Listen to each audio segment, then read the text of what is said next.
Good afternoon. Welcome to today's Academic Advisor Forum, Advising Reports, How to Use BCSSE Survey Data to Help First-Year Students. My name is Ross Hawkins. I am the Director of the Academic Advising and Transfer Center. I'm pleased that so many of you are here with us today to learn more on this topic. Please enter your name and your department in the chat feature if you do wish to receive Master Advisor credit for this session. I do want to remind everyone that our next advisor forum will be on Wednesday, October 2nd. It will also be offered via Zoom.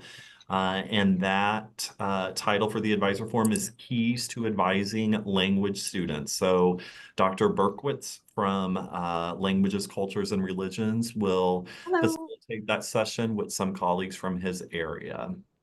So again, welcome to today's advisor forum. Thanks in advance to Mary, Mark, and Kelly, who are here to present information today. Mary, I will turn it over to you. Great, thank you, Ross.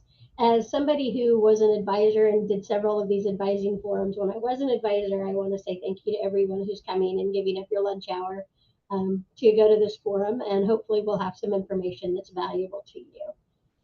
So the first thing that we want to talk about is obviously BCSSE, which is a survey that we do over the summer.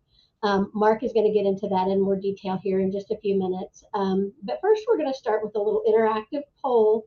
And we want to look at not only what BCSSE does, but first we want to talk a little bit about what do we get from the census data. We get a lot of student demographics and census data when we look at every semester's first-time new in college students. So the data coming out recently, nope, go back a slide, Mark, please. Go back slide. Thank you. So we want to look at some of that data first. And then we're going to do some poll questions. So Kelly, if you'd like to put that poll up for us. Ready? And we'll look at the video. All right, so this is a common demographic. Underrepresented students make up what percentage of fall 2024 FitNIC students? So if you guys want to answer that poll and see what you think.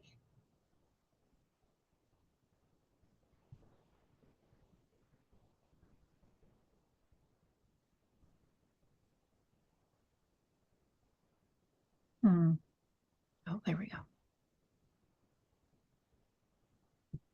I'm not seeing any responses, Kelly. Am I doing I am. I'm seeing them. Oh, good. Are So you? you may have to give us the answer. I'm not seeing them, though. Okay. So it looks like folks are also answering the others. So they're going through them. That's fine. We have 4. I guess I'm seeing them. Right now we've got, for the first question, 53%, 50% have said that it's true and 50% have said that it's false on the first question. So people are kind of split on that. We'll give you all a couple more seconds here to answer the questions, and I think I will be able to show them. Okay.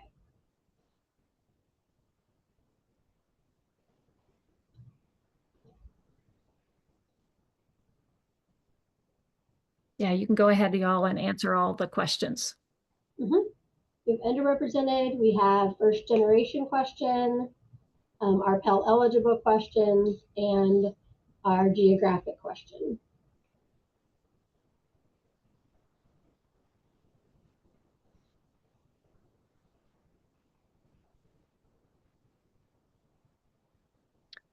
So for the first one, it appears that 52% of you believe that it's true that over 60% of the FitNIC students, first time new in college, other words, come from outside of Southwest Missouri.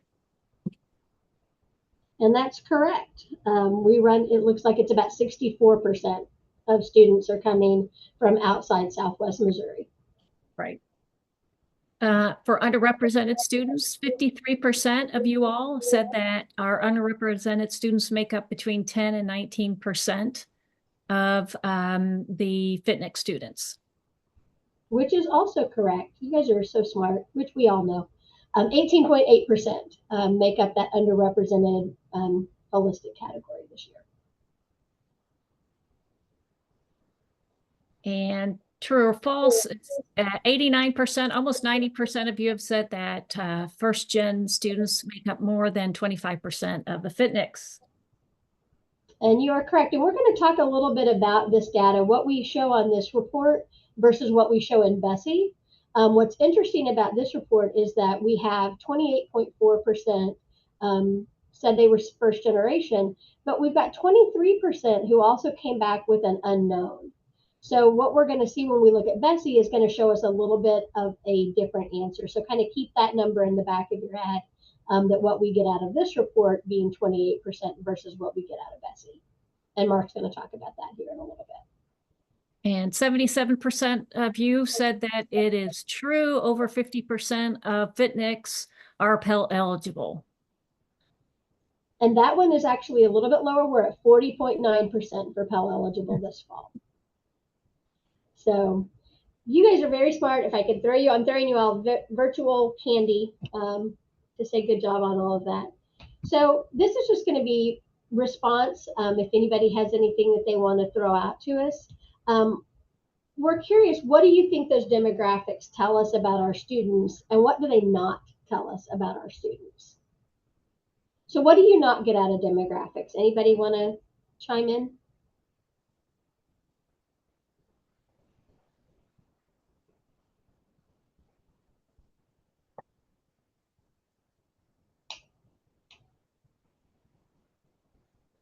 Just instances of intersectionality where students are experiencing like multiple, but I guess you could get that from data, couldn't you?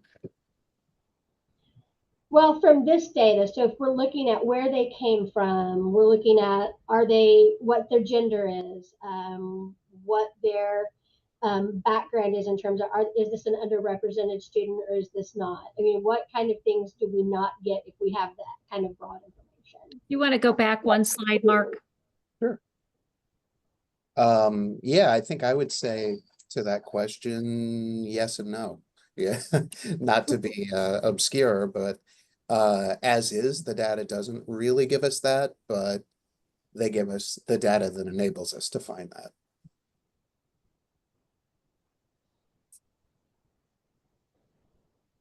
Thank you, Kristen.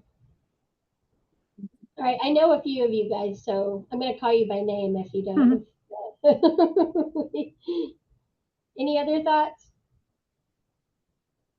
It doesn't tell us what their goals are or what they hope to get out of going to a university. Very good, very good. All right, Mark, let's go on to the next slide if you wouldn't mind. All right, so what questions might we get to tell us a little bit more about these students? Things that as you're working as an advisor would be helpful for you to know about that individual student. I think from demographics, we obviously get a lot of overarching information, but it doesn't drill down terribly deep to show us what we really need to know about those students when we have an advising appointment with them. So here's some questions that maybe would give us a little bit more information. What did students experience in high school? What do they actually expect Missouri State to look like? For first generation students, which we see being almost 50% of our students when they come in, they don't have necessarily family members who can say, when I was in school, so maybe they're not sure what to expect.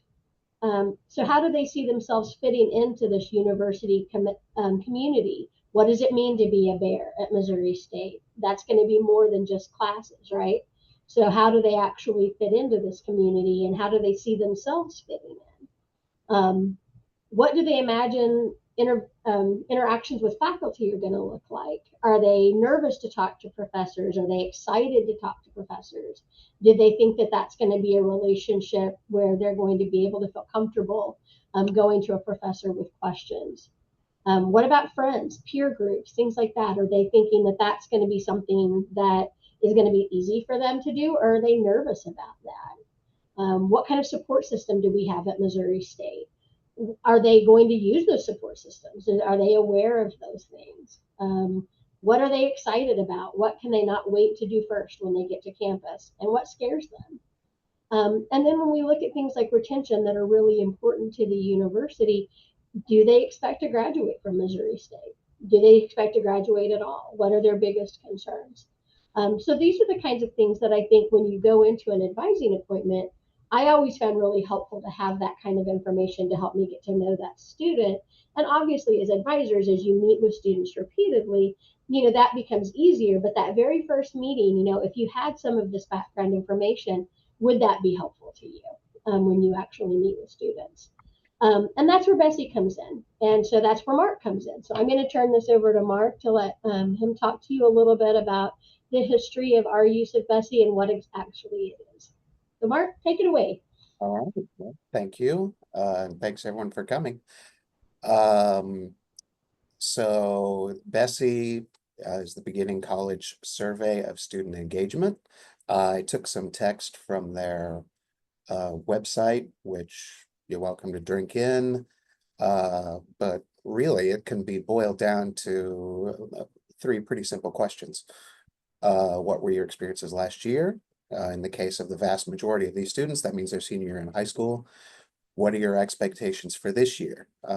As Mary alluded to, what do they think it's going to be like? Some students are going to be from families that where going to college is the norm or expected. Others, it's going to be brand new.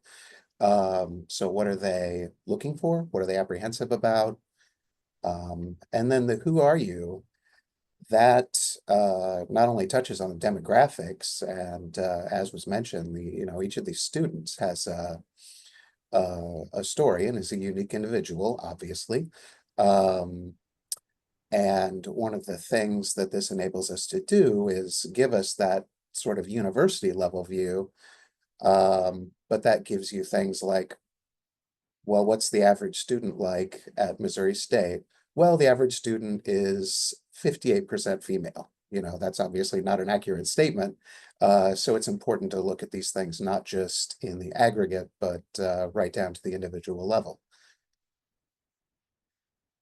We've been using this I've been here 10 years now, and we've been using it all that time.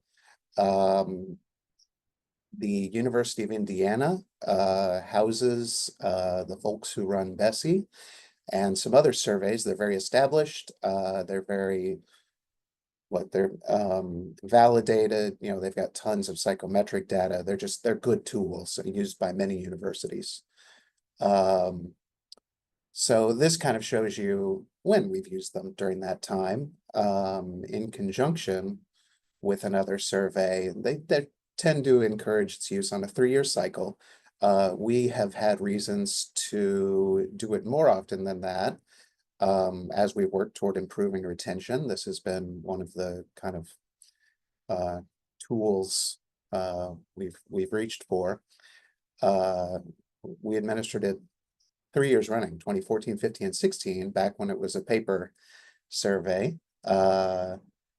Then we did it again in 2018, where we switched to online for the first time, but still had some paper surveys to give to students. For the last 4 years, we've been just using digital and allowing students to access that with a QR code they can get on their phones.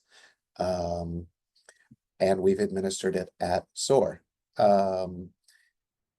The interesting thing is, we've kind of moved from, well, I'll give the intro, and then I know Mary wanted to talk a bit about this, because we've gone from having response rates of around 25-30% to response rates of about 90%. And yeah, would you like to take a minute to talk about how we've gone about that? Sure. So starting in summer of 2023, we decided that our office would go over, along with Kelly, and go over to actually meet with the SOAR students on a weekly basis over the summer. So those SOAR leaders, if you've ever been around SOAR leaders, are some of the most enthusiastic, excited, engaged students that we have on campus. And that's why they're SOAR leaders. And they just do a really great example with the students who are coming in. And so we met with them every week. And you can't incentivize students necessarily to take the Bessie survey. that's not really allowed. So we can't say, oh, we're going to give everybody a gift card if you fill out the survey, or you better fill it out or you're going to get in trouble.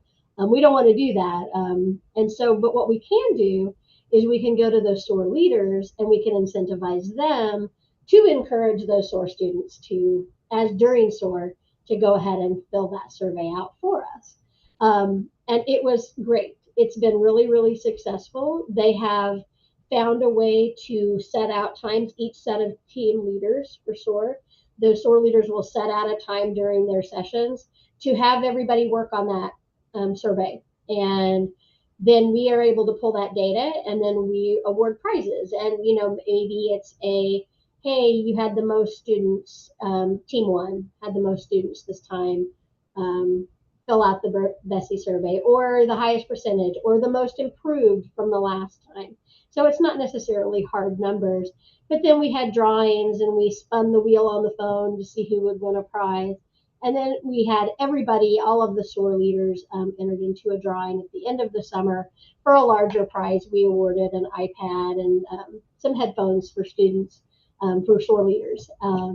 And we've seen, as Mark pointed out, our results going from about 25% to over 90%. So that's going to allow us to get some really good data on our first year new in college students who go through SOAR. And it's been super fun. It's been a really engaging way to get the SOAR leaders involved and really helping them to realize what a difference they're making on campus in helping us collect this kind of information. And then also just giving all of those students who are coming in and participating in SOAR a chance to have their voices be heard and let us know what they're excited about and what they're scared about, and so that we can, hopefully help them when they get here and this during this first semester. Yes. So yeah, that was been a fun and very successful change on our part, and SOAR have been great to work with. Fun interacting with the SOAR leaders. Just a big win all the way around.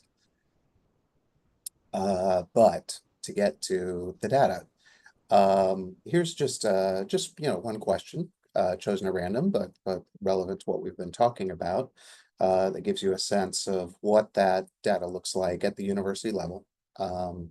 These are the respondents from this year, 2,169 of them, relating what their parents' highest level of education is. And this is where we can kind of fill in the blanks on banner data. We can't always pull in complete or full data on these things. This can help supplement that to make sure that we have a better picture. And again, especially at the individual level.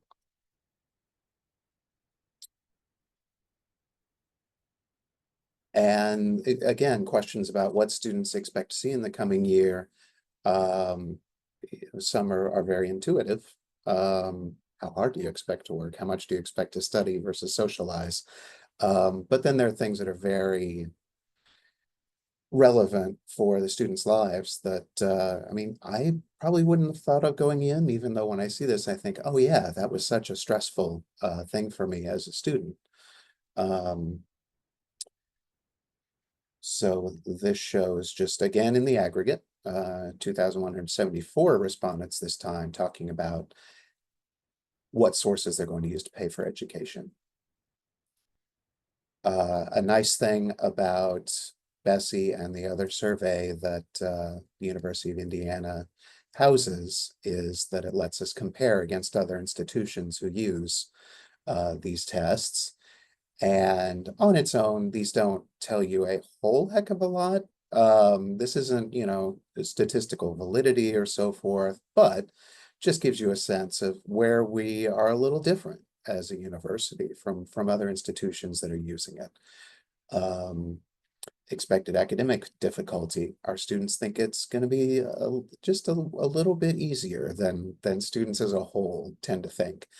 They also come in, I have no explanation for this, but on the whole, we see this repeatedly year on year, that students have a higher expectation that they're going to be working kind of one-on-one with faculty, talking to them more, dealing with them more.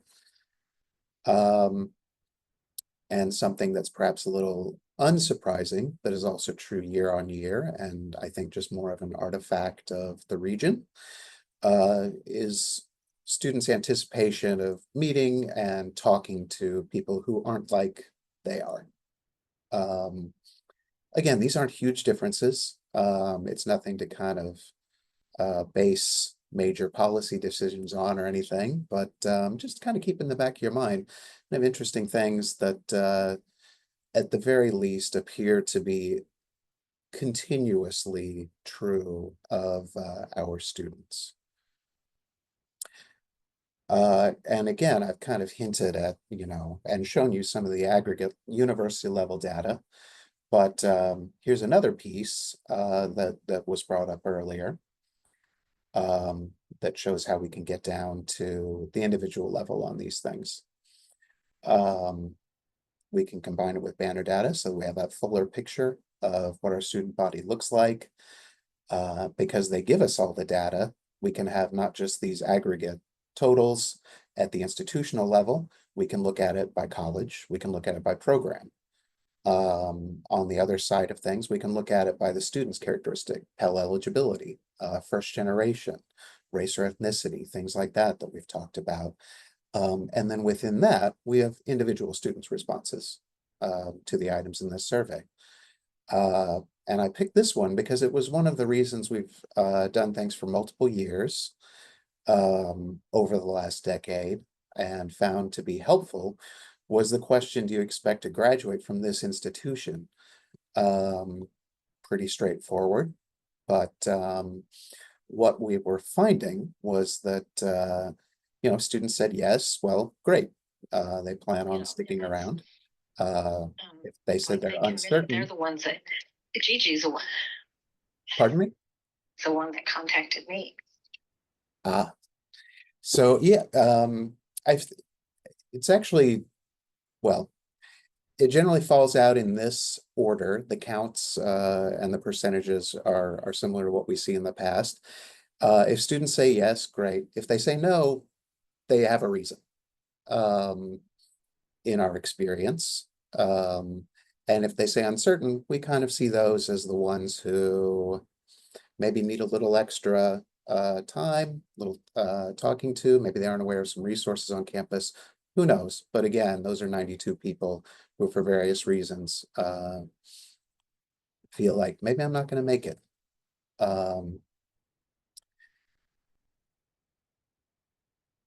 Now, with that, I didn't want to take too much of that or just kind of bombard everyone with numbers and tables and so forth.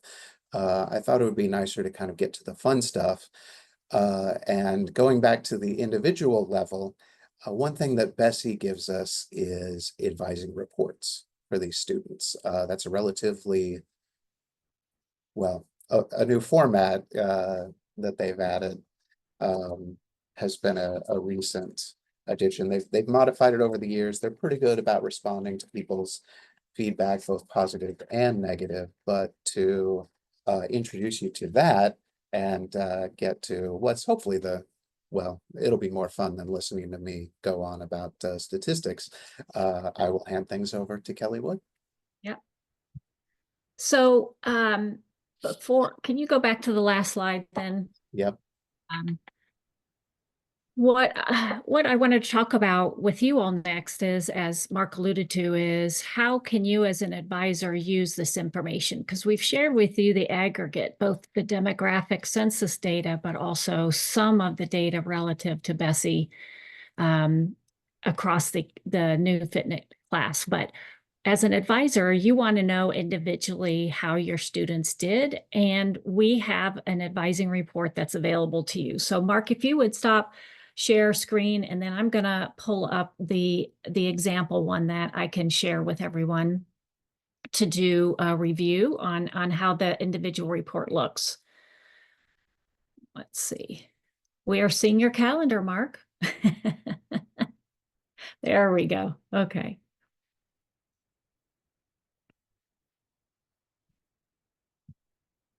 So give me a second here.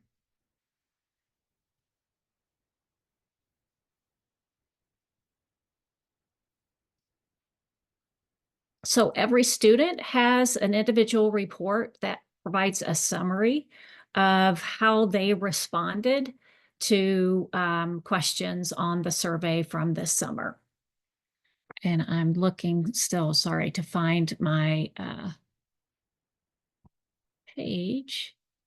Oh, there we go. Okay. So let's start with some good news. This report here right now is already loaded for each of your students on advising notes. So as advisors, you know, we sort of drive everybody to that page. These reports are already available as a link in your student advising notes page. So if you click on it, it will pull up something like, it will pull up this report. This is an example report. And so I wanted to go over with you, like, how do you read this report and make sense of it? It's a lot of stuff as I'm scrolling through here.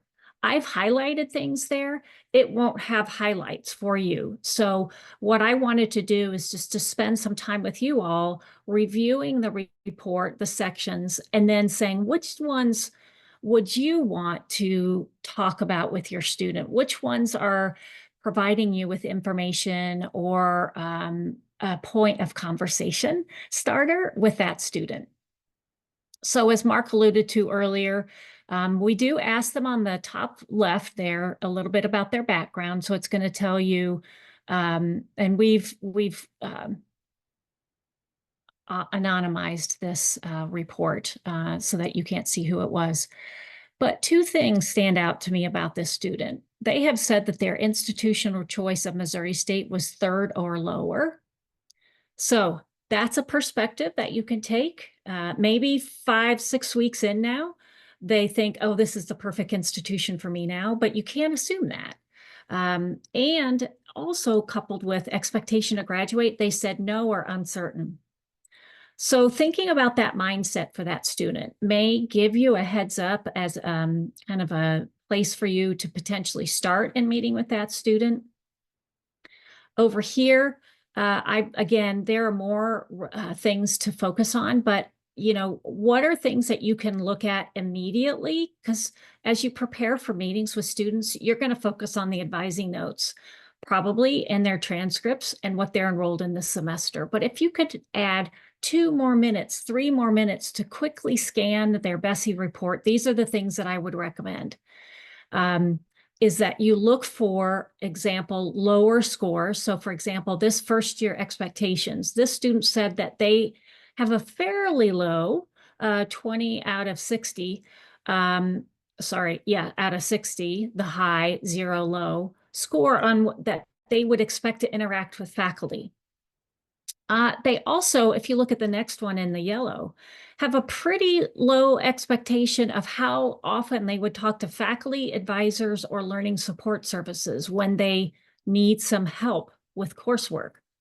So here's a student who is not likely, they don't think they're going to graduate. Missouri State wasn't their top. They don't expect to have a lot of interactions with faculty. I also wanted to point you towards expectation transition difficulty, that this student has said they expect to have a very difficult time managing their time. That's one I think it's good to look at. Maybe if this student has a higher score on making new friends, that's going to be another topic of conversation. And I'm going to look down at academic preparation. So based on the major in the college that you advise in, you might want to review these and see how your student compares or how your student responded on speaking and writing effectively. So if this was a comm major, that might be different than other majors. What about learning effectively on your own? That's another thing that what's interesting is I think the student doesn't want to ask for help. And then they're also saying, I don't learn effectively on my own. So there are a lot of other things you might look at, but I would point to institution choice, expectation to graduate, managing time, and help seeking and academic preparation. Those are going to be things that you can evaluate before you meet with that student. And so those are the items that I recommend, just especially when you're thinking about your efficiency of time in terms of preparing for student appointments. And if I could add one more thing, Kelly, I'm sorry to interrupt. Please do, yeah. One of the other things that I've noted is that, you know, just having looked at these kind of broadly, you see a lot of students who have financial concerns. And I think another point of interest on these advising reports is you can see how many hours they're expecting to work. So when you see a student who is saying, I'm not sure how to manage my time, and if you look over and they are working more than 31 hours a week, which I believe was on this student report that Kelly just showed us, then that's going to be something to maybe say, hey, are you concerned about finances? Because that's going to show if they have that financial concern and then they're working like crazy. It's a good thing to know that, because we have so many students, I think, right now who are trying to juggle not only going to college, but also working full-time jobs, which is a lot. Right, right. So we've given you some, you know, basic demographics. We've indicated that, you know, we've got about 90 out of the 100 or 2,500 students that are enrolled this fall that are saying they're uncertain that they expect to graduate from Missouri State. But it's more likely that you're going to want to dig deeper into some of those other areas, such as academic preparation, expected difficulty in persevering when things are difficult. So those are some areas that we think are important for you to look at. But we also wanted to give you some time to look at some example cases of student surveys.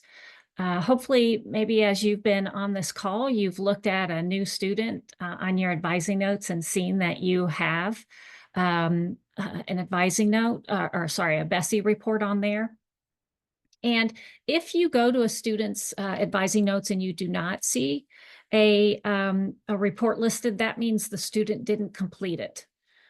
Even though we had a 90% on average response rate, there are still going to be students that you won't have, but far better for us to be at 90% than 30, 40%. So you're more likely than not to have a student report available.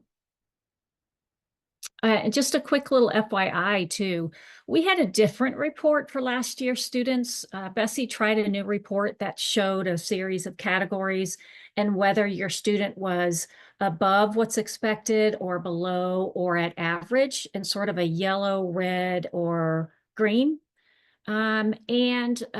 In the end, based on some feedback that I got from some advisors and, you know, just talking with staff in the Division of Student Success and other advisors, that report wasn't very effective for us. So we've returned to the original type of report.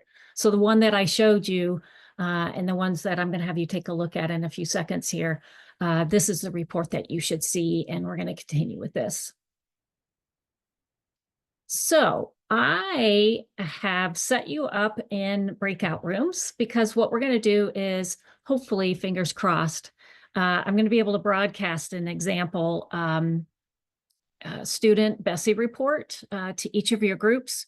And I'd like you to review it together as a group, and then talk about some things that you might want to address with that student. Maybe one or two things that you feel like would be a good conversation starter. So we're going to do these one at a time. So once I have you come back to the larger group, we'll have you talk real briefly about some impressions that you have of this particular student. So if you would bear with me, I'm going to put you in your group, in your rooms.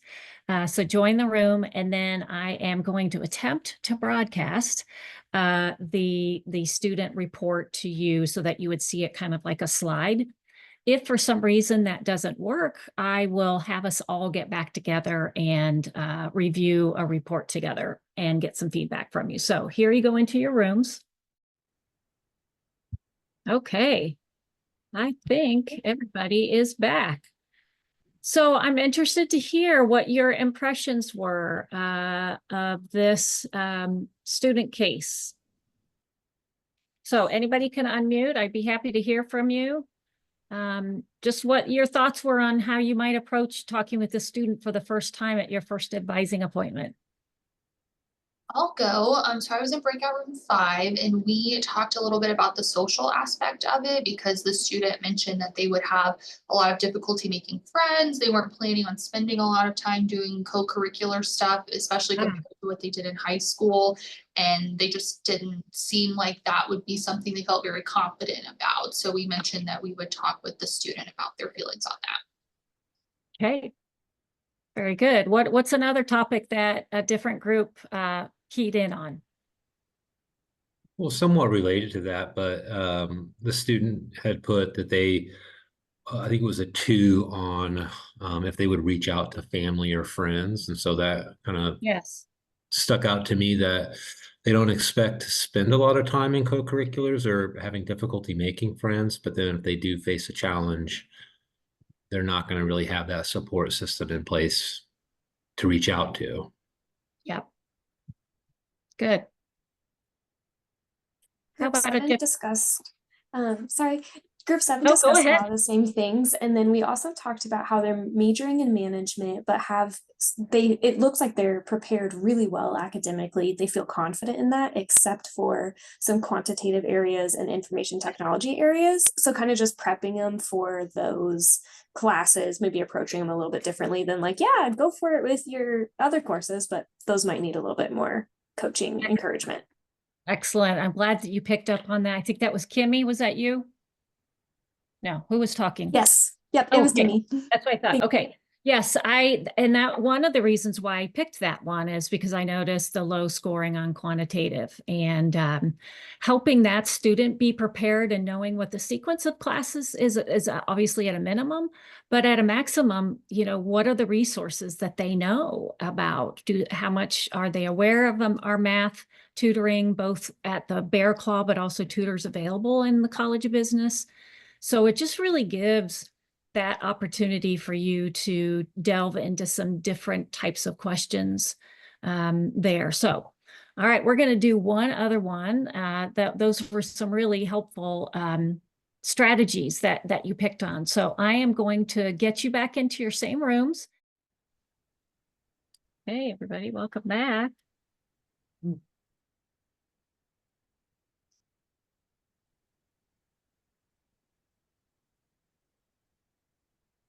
Okay, I think everybody's out. Oh, we got one more group that's still popping in. Okay.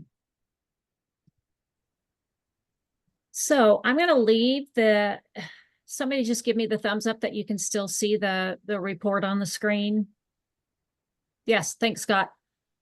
So I realized last time when we were talking about the other group or the other report that we didn't have it back up there and you didn't have access to it. So let's hear from a group about what your impressions were of this student. Something you'd want to talk about with them. First, I have a question about first year expectations. It's more of a question about just how the report works. Since it's 0 to 60 on that, everything else is more like 0 to 1 to 4, 1 to 6. I guess I just was like, what are we supposed to take from that? We just kind of all in our group were kind of confused with the larger numbers and what kind of impact were we trying to get from the student, or answers were we trying to get from the student? So Mary or Mark, can you talk a little bit about the scoring in those sections and what the questions are? That is, from those are the benchmarked results, which can be, they're different between this and the National Survey of Student Engagement, which goes into a lot more detail on those. In this case, I would say, think of it as a 0 to 6 scale. Why they chose to do that on this, I'm not actually sure, but it's definitely the outlier here. And I don't think there's, it could still be seen as just a 0 to 6 scale. It was kind of an odd choice, but whether they wanted to just make it a little more granular, or what, I'm not sure. So that's more like they're supposed to be interpreting how much they expect to have those kinds of interactions. I'm assuming. So Yeah. Right. Yeah, that could be a little clearer too. That's a good point. So I'm sure you all noticed that the student had picked mathematics. So what are some things that may or may not have been related to the major, or some things that you would want to talk about the student with regarding resources or perseverance, anything to that effect?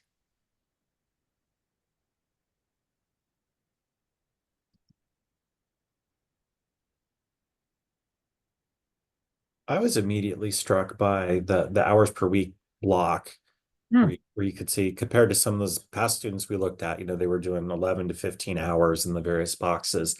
This individual's, 1 to 5 hours.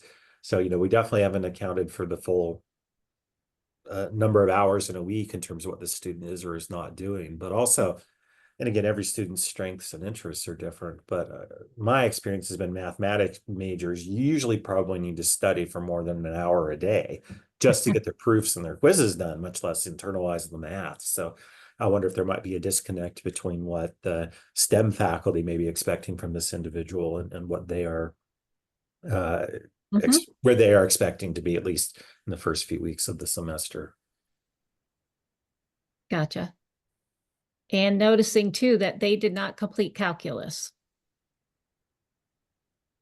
If you all didn't see that, but I think maybe just talking about expectations of high school / college, and that those should increase in terms of studying and hours per week, studying and also engaging in co-curricular activities. And so interesting that the student expects potentially to have a job, but maybe not work that much. So talking with them about what that might involve.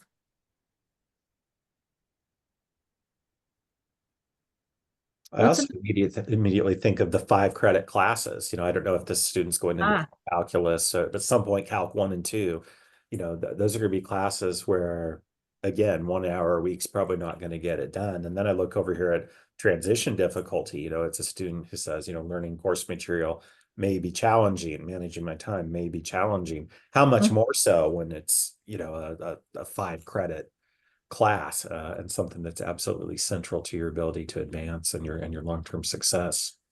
Right.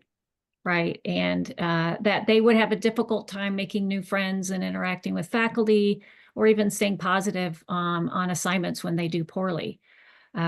So I think there's some good opportunities here. So I'm going to click a quick stop share. So you all should have those reports then on your advising notes. I would encourage you, if you have questions about your report, or even things that we didn't talk about today, that may be helpful for us to follow up. Myself, Mark, or Mary would be happy to talk with you. I see we're almost close to time. So thanks, everybody. I appreciate it. I hope that the breakout rooms and the polls were a way for you to be engaged today and to dig a little deeper for yourself about applying the report to your advising with students. So thanks, everybody, for being here. We had a really great turnout. Yep. Thank you. Thanks, Kelly, Mark, and Mary. Again, one last reminder, next Wednesday, advisor forum, noon. Hopefully I will see everyone there. Thanks, everyone. Have a great day.